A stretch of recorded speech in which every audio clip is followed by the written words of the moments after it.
Rīgas doktors Sančevskis promocijas darbā izvilkums no viņas raksta, kas noslēdzās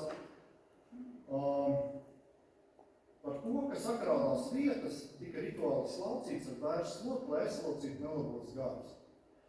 Un nākamā lieta, ko pētot par pirts tīrību, ko es iepriekš vien, tie kārtības noteikumi. Protams, tie kārtības noteikumi pilnīgi ļoti daudziem līdzinās. Mainās pasniegšanas veids un daudz raksturiešu zīmes. Tām tautām, kas mums ir kaimiņi, sadat nedaudz ielūkosimies, cik mums vēl laiks ir? Cik? 5 padraugu. Ļoti labi. Es teicu, konkurss ir to šeit, kur ir daudz iepazīšana, daudz jāmūs. Nu, lūk, tad, paskatoties patreiz to labi, un uz aizmuguri, kas notiek pie kaimiņiem, un kādus nenotiek jās. Jā, sāksim mēs ar austrumiem. Nākamā bildīga. Sākam ar austrumiem. Un tātad austrumu slāviem mums ir daudz dažādos vārdos nosaukti tie personāži, bet visos gadījumos, kas ir ļaunie mājas gari. Tie ir tie, ko mūsu kaimiņi uzskatīja mīt, pirtī, un izlasot vairākus rakstus par to un pētījumus, tas galvenais vēstījums ir, ka šis ļaunais gars mūs pasargā vēl no ļaunākiem gariem, kas tur atrodas. Ja? Un ka visas traumas, pilnīgi visas nebūšanas jānoveļ, un pie visi ir vainīgs konkrētais personāžs. Ja? Tātad stingri, kas ir interesanti, ļoti stingri noliekts meklēt pašu vainīgu, ieskatīties zem lāvām un pažoties.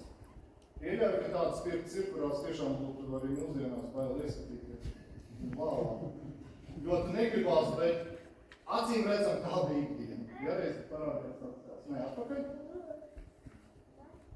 Un par noteikumiem.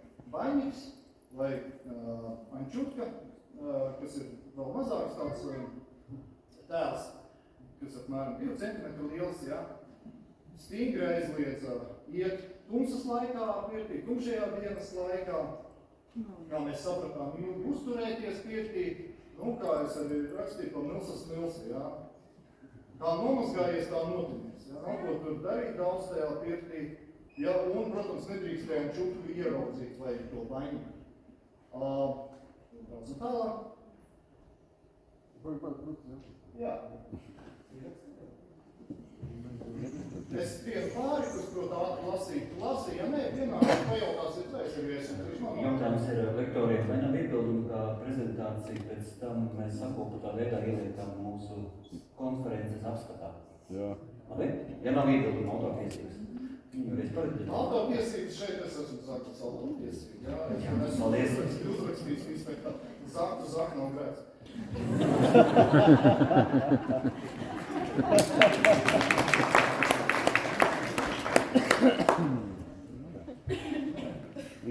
Nedaudz tālāk uz austrumiem.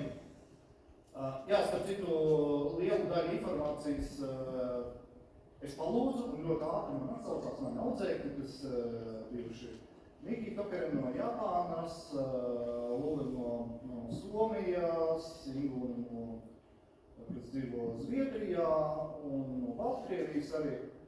Es viņiem palūdzu konkrēti uzdevu jautājumu, un viņi man uzreiz veselu palaku atsūtīja. Es jums pastāstīšu, kas no mani atsūtīja. Tā pateikšu tā lietuvieši. Tātad tālais austrumos Japānā. Tātad mums ir jauns draugs. Un tas ir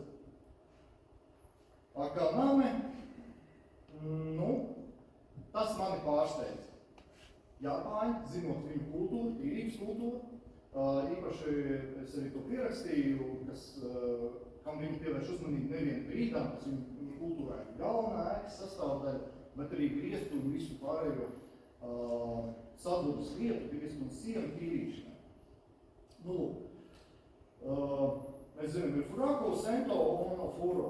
tad tieši Sento Furo arī mitinās šis personāžs, un arī viņš nosaka kārtību, nenāk ar tumsas iestāšanos, un nedod Dievs, viņam ir īpašīga diena, tā ir ļoti gara mēle, ar kuru viņš uztīra visus netīrumus. Ja? Nedod Dievs un ielīst Ofuro, tā ir kaste ar sauso pēšanos, sauso sildīšanos, tas būs skaidrs, vai jūļu uzkarsēt. Ja? Tad, kad jau kanāmi jau ir viņa nolēdzījis. Ja? Nu, tās lūkītanības, tālāk saucamās kaut tālāk. Un nākamais mums ir, tā viņi kurina tās telpas, un nākamā apmēram šādi man Niki atsūtīja bildīgi, kādi izskatās samērā sena karsēšanās vieta Japāņu un tālāk. Ziemeļos Zviedrijā ir personāžs Valsto Tomte. Viņš parādījās mums ap 780 gadiem atpakaļ liecības par tādu personāžu. Ar ko viņš atšķirās? Augumā, viņš ir tāds pats kā neliela bērna augumā. Un arī mitinās, bet būtiska atšķirība, ka viņš ir labvēlīgs gars, kurš jau to karsēšanās vietu, to salmu, kas bija Zviedriem, arī sargā, un nākamā slaidā tikai nedaudz soda, par cik viņš ir labais gariņš, ja viņš nogulina mājdzīvnieks vai nodedzina pirti. Neko citu pārāk viņš nedara, jo vainīgs viņš gan apdedzina cilvēku, gan nogulina, gan saindēja, tieši iestājās pret pārkāpēju. Savukārt, Valsto Tomte, to gan nezinu, tajos laikos vai sods bija nogalināti, es grūti pateikt. Nu, tad šis trūķis, ja viņu neklausa, ja nāk arī vēlās stundās pērties, samēt tā pašsajūta, slimības, bet atšķirībā no vainīga vai čukas, viņš arī atalgo. Ja viņu klausa, dod labu gāru un vēseles attīrīšana, kā mēs redzam. Un nākamais, tātad visdrīzāk rūķiem, un arī Zviedru kolēģi to teica, rūķiem visiem kājas aug no Somijas. Un Somijā ir Tomte. Jo tie personāži ir līdzīgi, bet kā mēs redzam, visdrīzāk vide mainījusi viņu raksturs. Man tā liekas, tas ir mans pieņemums. Tātad, šis gars nav tikai pirts, bet viņš ir arī visas saunas, bet arī visas saimniecības sargs. Un tur ir viena lieta parādās ticējumos somu par jolī, kas ir tvaiks. Un vienlaicīgi tās ir arī ne tikai fiziski, bet arī kā senču dvēseles, kā dzīvības enerģija, tātad tam jau ir vairākas plāksnes tam lolī, nevis vienkārši ūdens, kur mēs skatās. Tātad labais gars dara visu to pašu un dažreiz mēdz būt izskatīties pēc skaita. Tālāk. Un mēs jau noslēgumā par kaimiņiem. Ir lietuvieši, kas dzīvo lietuviešu tirtī. Tātad veselu mēnesi lietuvieši man neatbildēja, tad, kad es mums zināmai man tamsam paprasīja, kas pa Lietuvai lietuvieši neatzīst pirts tīrīšanu, jo es 3 saviem paziņām rakstīju, viņi neko man nevarēja pateikt. Viņš kopējā čatā iemeta, un es dabūju palagu, kas ir baltu tradīciju speciālista apkopojums vairāk lapušu garumā, un ļoti ilgi tūkoja, kā secināja, ka Lietuvas pirtī pērkons. Un skaidrojums, un viņa izcelsme ir sekojoša. Un tradīcija, ko viņi tur piekot. Paši varbūt esat redzējuši. Pirmo reizi arī mēs ar Ziedoņu tur bijām Trustinīkai, Rumšiškē, 11. gadā arī redzējām lietuvieši ar lielu lepnumu demonstrēja, kā ūdenī tiek ielikts. Šeit bija Rīgas, Jozus un Valdes. Lika ūdenī sakarsēt akmeni, un tad bija burbuļošana, sprādziena un vārīšanās. Un lietuvieši to sasaista ar pērkona dārdiem. Un viņi ticēja mums tur, kur dārda pērkons, tad, kad dārda pērkons, tad vēlns slēpjās nezvietītos ūdeņus. Un to viņi arī prezentēja toreiz, kad tas ir milti no vārda pamielīgi, mīlēt, sastapties, saplūst kopā. Tātad šis milti ūdens, viņiem asociējas ar lietus ūdeni, sniegu ūdeni, viņš ir attīrīts. Un tas ir pats svarīgākais viņu ticībā par pirti, ka, protams, vajag attīrīties un nokļūt tajā sākotnējā šķīstajā stāvoklī, kas bija zemes radīšanas sākumā. Nu, tās lūk apskats. Tātad, ko bija aizliegts arī pirti, arī šeit ir rakstīts. Visu cienīt, klusiņām uzvesties un sievietes ar vīriešiem atsevišķi. Mežonīgs cilvēki. Nākamais slaidīši varbūt nevar redzēt. Mans jums atgādinājums pirms mēs īsumā, es jau to laiks pagāju 5 minūtes, pieskaramies, kas tad mītu Latvijā, pirtiņā atgādinājums par dievībām. Šis ir aptuvenais tāds reģistrs, kurš ir svarīgāks, kurš ne. Augstākie bija saule, mēne, sauseklis, vieteklis, otrie bija pērkons dievišķi, vēlns, jods, jūks. Trešais – likteņu lēmēja dievības, laima, dēkla. Ceturtais jūs redzat ir māra, krūsiņš, ceļiņš. Piektie dabas mātes un sestie zemākie, tie, kas dzīvo uz ziemeļiem un uz austrumiem, toties dienvidos un pie mums. Nākamais slaids. Tautu dainās, Latvijas dainās.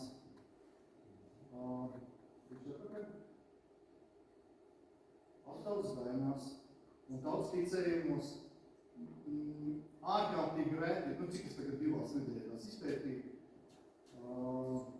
mēs kaut kādus jaunus garus, un kā jūs redzēt, Českas pētījumā, izslauka jaunos garus ārā, vērus.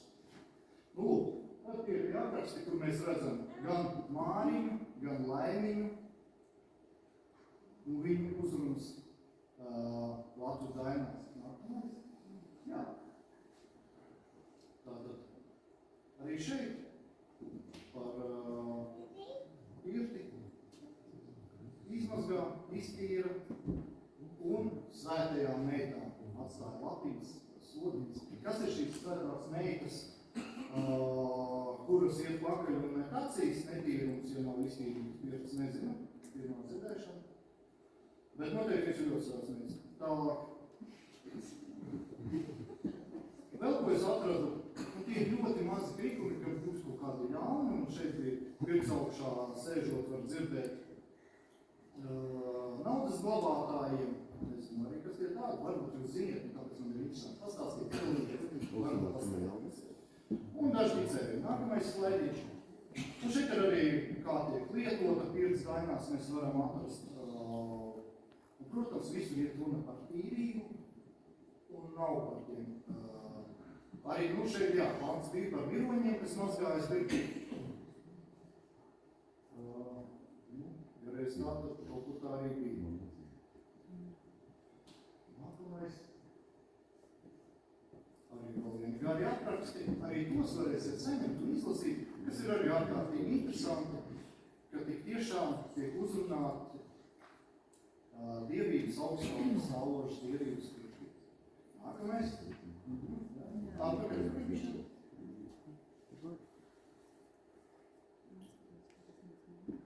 Jā, Māra un Māra.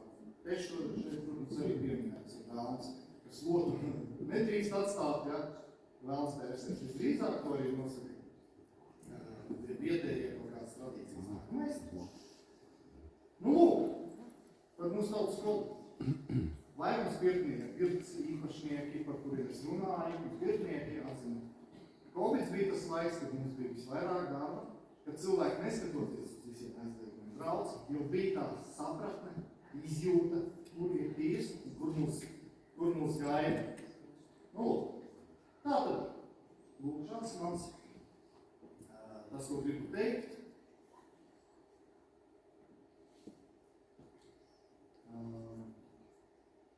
Gribu ticēt, ka agrāk un tagad mums būs vienos redzējums ar senčiem, par pirti kā tīrīgs gaisas siltuma augu. Ģenētiskai kodā viņš ir, un cerams arī paliks. Un tā kā es arī tausību lejot teicu par vienotību, izaugsmu. Nu, lūk, tad nākamais ir laikam mūsu, tas ir noslēdzošais. Šis ir viskaistākais pāns. Par pirti, valdu dainās, kur ir tikai vienīgi gaišie tēvi, vairāk kā, bet galvenokārt augstākie. Dieva tēvi, saules meitas, augstākās. Izpatapu nozīmē klusi, lēni. Nu, tāds lūk noslēdzošais lēniņš. Paldies,